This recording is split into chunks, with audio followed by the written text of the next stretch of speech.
Assalamualaikum warahmatullahi wabarakatuh. Perkenalkan, nama saya Vanisha Amalia dengan NIM 11211693 dari kelas K321 MNR dengan mata kuliah Pendidikan Agama Islam 5 dengan dosen pengampun Ibu Endah Suwarni SPDI. Di sini saya akan mempresentasikan kriteria pemimpinan yang baik menurut para ulama. Penjelasan kepemimpinan. Pemimpin ideal dalam anjuran Islam seharusnya sekaligus berarti penolong, karena pemimpin bertugas melindungi orang-orang yang dipimpinnya dan berusaha menolong serta menyelamatkan mereka saat kesulitan dan bencana penimpa, karena pemimpinlah yang bertanggung jawab atas segala hal yang ada dan yang terjadi dalam wilayahnya, serta ihwal orang-orang yang dipimpinnya.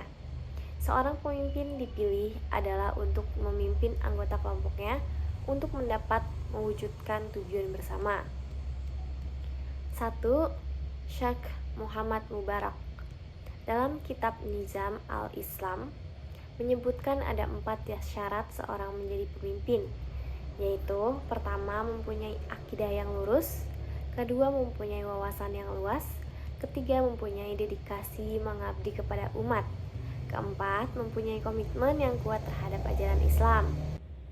Hadis dan dalil pemimpin. 1. Syahih Muslim Kitab Al-Imran bab Hiyar Al-Imam wa Syairuhum telah bercerita kepada kami Ishaq bin Ibrahim Al-Hanzali bahwa telah memberitahu kepada kami Isya bin Yunus bahwa telah bercerita kepada kami Al-Auzu dari Yazid bin Zabir Rozaik bin Hayanah dari Muslim bin Karaza dari Auf bin Malik dari Rasulullah SAW bersabda, sebaik-baik pemimpinmu adalah mereka yang kamu cintai, dan mereka pula mencintai kamu, mereka yang mendoakanmu dan kamu doakan mereka.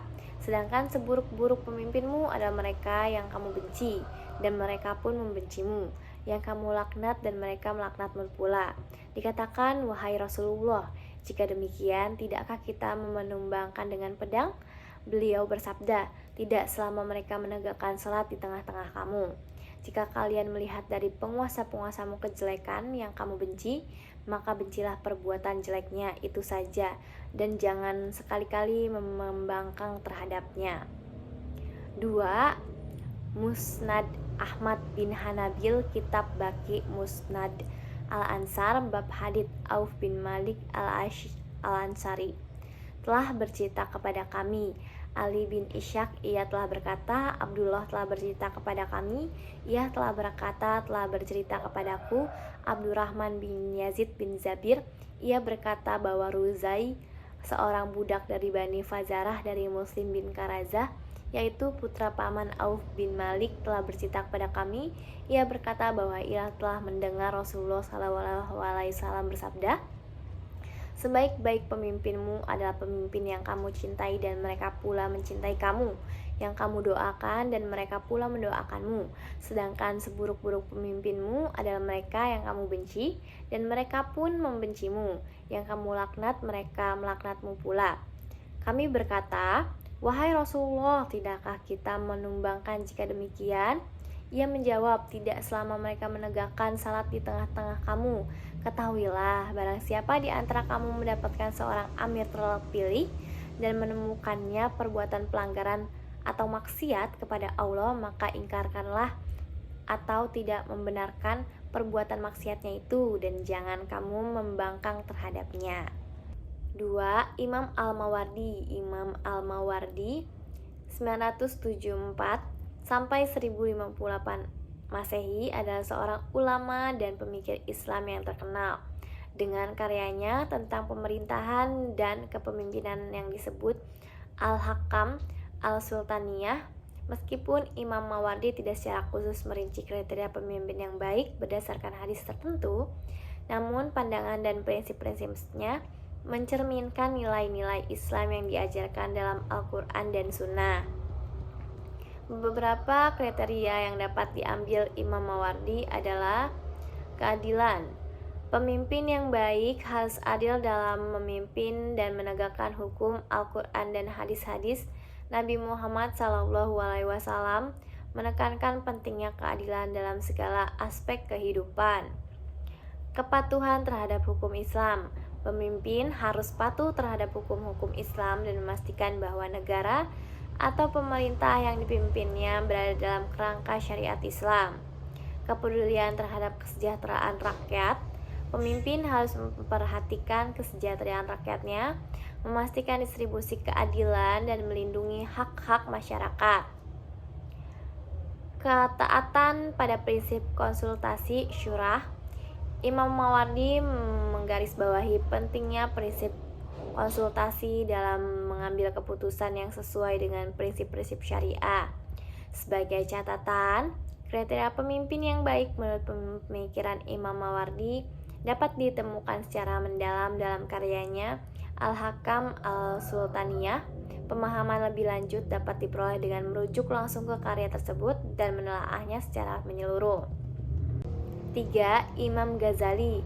Menurut Imam Ghazali, pemimpin ideal memiliki setidaknya 3 kriteria utama, yaitu 1. Kecerdasan atau intelektual diri, 2. Agama atau regulasi diri, 3. Akhlak atau moralitas diri.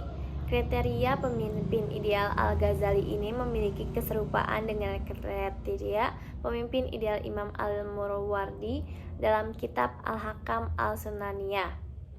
Beberapa kriteria yang dapat diambil dari Imam Al-Ghazali adalah: pertama, akal cerdas atau intelektualitas. Al-Ghazali memaknai akal dalam keempat kategori, yaitu akal berarti kecerdasan umum yang dipakai manusia, akal berarti pengertian yang berfungsi sebagai pembela salah dan benar, akal berarti pengetahuan yang timbul dari pengalaman, dan akal berarti fakrifat atau pengetahuan luar biasa yang membawa pada hakikat ketuhanan. Bagi Al-Ghazali, intelektual atau kecerdasan yang perlu dipilih pemimpin ideal adalah makrifat, yang perpaduan antara ilmu pengetahuan dengan agama yang berujung pada amal dan akhlak. Bisa dikatakan bahwa yang dimaksud Al-Ghazali adalah al-aql wal al-nubuwah, yakni kecerdasan akal dan sifat kenabian. Perlu dipahami bahwa kecerdasan akal yang dimaksud Al-Ghazali tidak terbatas pada kecerdasan bersifat teologis, melainkan kecerdasan secara umum.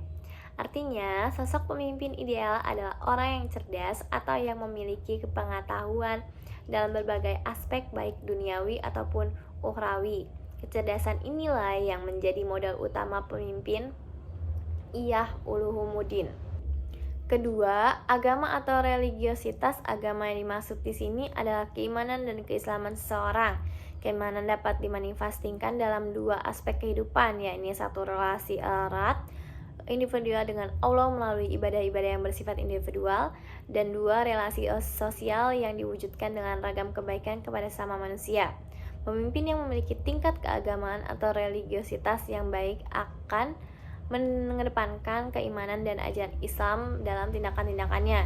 Dengan orientasi kepemimpinan sedemikian rupa, maka seseorang akan menjelma sebagai pemimpin ideal yang sering dengan tuntutan agama, yakni pemimpin adil, bijaksana, dan tidak lazim. Ketiga, akhlak atau moralitas. Akhlak ada aspek yang paling penting setelah pengetahuan dan keimanan.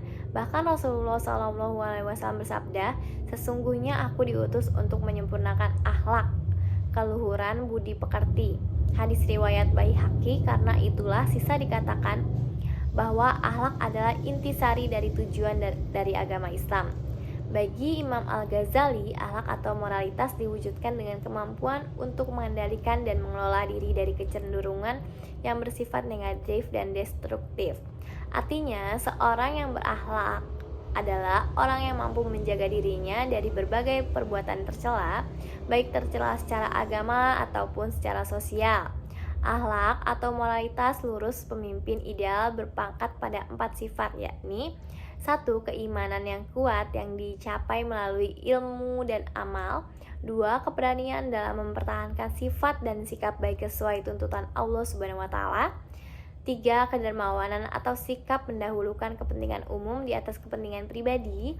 4. Keadilan atau bersikap proporsional terhadap setiap manusia.